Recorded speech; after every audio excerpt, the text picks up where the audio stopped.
প্রাক্তন মুখ্যমন্ত্রী মমতা ব্যানার্জির নামে এফআইআর। ভোটের প্রচারে তার উস্কানিমূলক মন্তব্যের অভিযোগে শুক্রবার থানায় অভিযোগ দায়ের করলেন এক ব্যবসায়ী।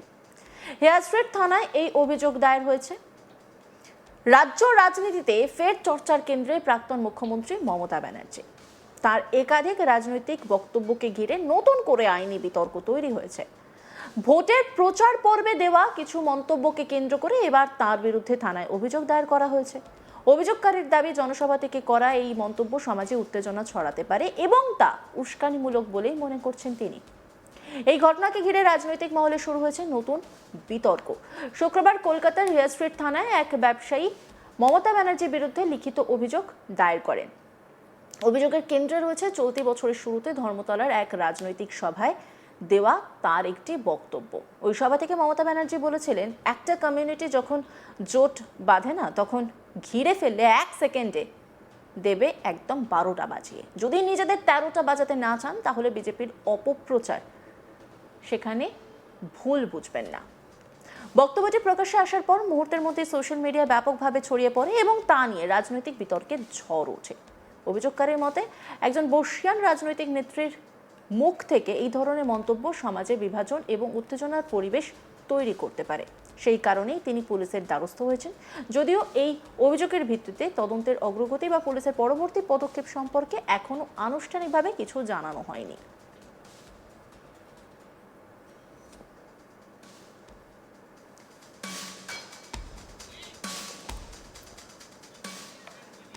মমতা ব্যানার্জি কি মন্তব্য করেছিলেন, যার প্রেক্ষিতে আজকে এফআইআর, শুনবো।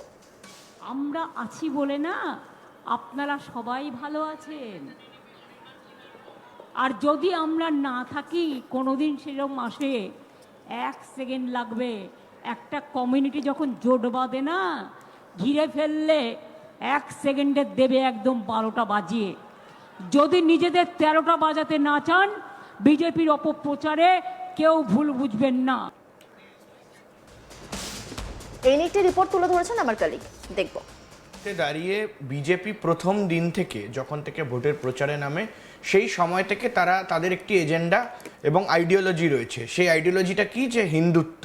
এবং সেই হিন্দুত্ব আইডিওলজিটা বিজেপি প্রথম দিন থেকে, অর্থাৎ একেবারে বলা যায় যে যখন থেকে স্পষ্টত একেবারে পশ্চিমবঙ্গে রাজনীতি করতে শুরু করেছে, তখন থেকে কিন্তু একেবারে বিশাল আকারে এই বিষয়টা এসছে যে এই ঘুষপেটিয়া, এবং দ্বিতীয় হলো যে ইল্লিগাল বাংলাদেশি ইমিগ্রেন্ট, বা তার পাশাপাশি কিন্তু তারা আরও একটি বিষয়, যে সাম্প্রদায়িক রাজনীতির ক্ষেত্রে যদি আমরা দেখি, তাহলে তারা বারবার করে একটা কথা বলেছে যে মুসলিম ভোট আমাদের চাই না, বা মুসলিম কমিউনিটিকে তোষণ করছেন মমতা বন্দ্যোপাধ্যায়।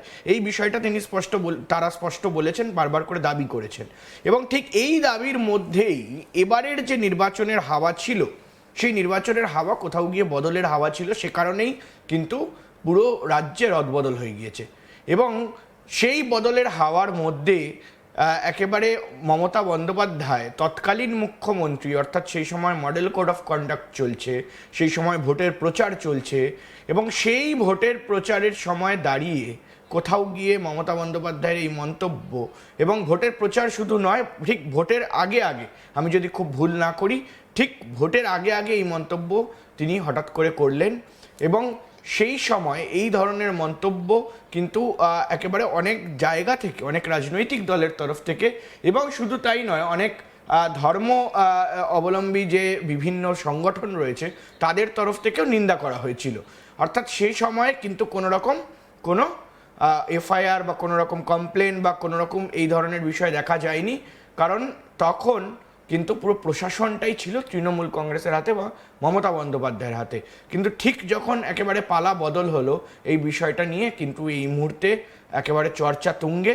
এবং একের পর এক আমরা দেখেছি যে যখন থেকে সরকার বদল হয়েছে, নতুন সরকার, মন্ত্রিসভা গঠন হয়েছে, নতুনভাবে যখন সরকার চলতে শুরু করেছে, প্রায় 1 মাসের কাছাকাছি হয়ে গেল, 1 মাসের বেশি সময় হয়ে গেল, সে জায়গায় দাঁড়িয়ে কিন্তু একের পর এক বিভিন্ন বিষয় নিয়ে কিন্তু একেবারে পুরনো মামলা, পুরনো দুর্নীতি, এই বিষয়গুলো কিন্তু বেরিয়ে আসছে। অর্থাৎ মানে কেঁচো খুঁড়তে কেউটে বেরিয়ে। তো তৎকালীন মুখ্যমন্ত্রী তিনি বলছেন যে 1 সেকেন্ড লাগবে যে কোনো একটা কমিউনিটি যদি জোট বাঁধে তাহলে পুরোপুরি 12টা থেকে 13টা বাজে দেবে। কমিউনিটির কথা বলছেন সেটাও বোধহয় নাম একেবারে। না করে আমরা প্রত্যেকে একেবারে। বুঝতে পেরেছি, এবং যেটা নিয়ে কিন্তু ভোটের আগে বক্তব্য উঠেছিল যে ভোটের সামনে নির্বাচন, কারণ মার্চ মাসে এই মন্তব্য, আর আমরা জানি যে এপ্রিল থেকে নির্বাচন শুরু হয়ে গিয়েছিল।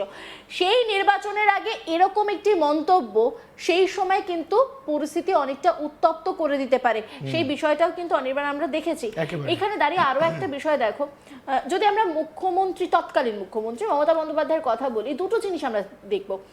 যে সময় তিনি মুখ্যমন্ত্রী ছিলেন সেই সময়ও তিনি এমন কিছু মন্তব্য করেছেন যা বিতর্কিত।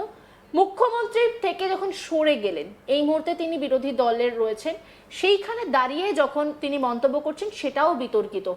তিনি যখন প্রশাসন সামলাচ্ছেন সেই সময় দাঁড়িয়ে তাকে কি এই কাজটা মানায়, এই প্রশ্ন কিন্তু যথেষ্ট জোরালো। দেখো, একেবারে এই প্রশ্ন উঠেছিল, এই প্রশ্ন উঠেছে এবং এই প্রশ্ন আবার উঠছে, এবং সে কারণে বলে রাখি যে এই যে এফআইআর মমতা বন্দ্যোপাধ্যায়ের বিরুদ্ধে হয়েছে সেটা কলকাতার হেয়ার স্ট্রিট থানায় প্রথমে এই কমপ্লেনটি হয় যে তিনি একটা কোথাও গিয়ে একটা কমিউনিটি বা একটা বলা যায় যে রিলিজিয়ানের ওপরে বেস করে রাজনীতি করতে এসেছিলেন, এবং ইন্টিমিডেশন এটা, অর্থাৎ কি যে এই দাঙ্গা লাগানো বা এই ধরনের বিষয় নিয়ে কিন্তু এই মুহূর্তে প্রচুর কঠিন আইন রয়েছে আমাদের ভারতবর্ষের ভারতীয় ন্যায় সংহিতায়। অর্থাৎ এই জায়গায় দাঁড়িয়ে যদি এই ধরনের মন্তব্য করেন এবং এটাকে যদি কোনোভাবে রিলিজিয়াস ট্রিগার করে যায়, কোনো জায়গায় যদি অশান্তি লেগে যায় বা কোনো জায়গায় যদি দাঙ্গা লেগে যায় দুই কমিউনিটির মধ্যে, তাহলে কিন্তু পুরো বিষয়টা বলা যায় যে ছারখার হয়ে যাবে। যেমনটা তিনি এই মুহূর্তে বলছেন যে 12টা থেকে 13টা, সেই জিনিসটা যদি হয়, সেই ধরনের যদি একটা ক্ল্যাশ লেগে যায় দুই গোষ্ঠীর মধ্যে বা দুই রিলিজিয়ানের মধ্যে, সেটা কিন্তু একটা বড় কাণ্ড, এবং সে জায়গায় দাঁড়িয়ে কিন্তু এটা আইন বিরুদ্ধ। কমপ্লেন করা হয়েছিল। যখন কমপ্লেনের কথা বলছে, একবার কমপ্লেনের যে কপিটা সেটা একবার একটুখানি দেখাই। এটা হচ্ছে সেই কমপ্লেন কপি যেটা এই মুহূর্তে আমরা দেখাচ্ছি দর্শকদেরকে। এই কমপ্লেনটা হয়েছে আজকেই হয়েছে, তাই তো অনির্বাণ? একেবারে দেখো, এই কমপ্লেনটা হয়েছিল কয়েকদিন আগে, এবং এটাকে কিন্তু 7 তারিখ অর্থাৎ 7ই জুন এই কমপ্লেনটা করা হয়, এবং সেটাকে এই মুহূর্তে দাঁড়িয়ে এফআইআর এ পরিণত করা হয়েছে। পুলিশ এফআইআর রেজিস্টার করেছে এবং বিএনএস এর যে ধারা রয়েছে 196/1 ধারা, এবং তার পাশাপাশি 351/2 ধারা এবং 352 ধারা, এই 3 ধারায় মমতা বন্দ্যোপাধ্যায়ের বিরুদ্ধে বিএনএস আইন অনুযায়ী, ভারতীয় ন্যায় সংহিতার তিনটে ধারা অনুযায়ী কিন্তু এই যে কেস, সেই কেস রেজিস্টার করা হয়েছে, এফআইআর করা হয়েছে। অর্থাৎ সে জায়গায় দাঁড়িয়ে কিন্তু বেশ বিপাকে পড়তে হতে পারে এই ধরনের কটূক্তি মন্তব্যের জন্য মমতা বন্দ্যোপাধ্যায়কে, কারণ ইতিমধ্যেই আমরা দেখেছি যে ইতিমধ্যেই যদি আমাদের যেখানে লাইভ যাচ্ছে মানে ইউটিউব স্ট্রিমিং দেখি, তাহলে কিন্তু সেখানে অলরেডি একজন কমেন্ট করেছেন ভারত বিরোধী এই মন্তব্য, কিন্তু একজনকে আমরা দেখতে পাচ্ছি, আমাদেরই আজ তাক বাংলার একজন দর্শক এই মন্তব্য করেছেন। তো সেইখানে অন্যান্য খবরের আপডেটের জন্য অবশ্যই নজর রাখুন আজ তাক বাংলার ইউটিউব স্ট্রিমিং এ। লাইক, কমেন্ট, শেয়ার এবং সাবস্ক্রাইব করতে ভুলবেন না।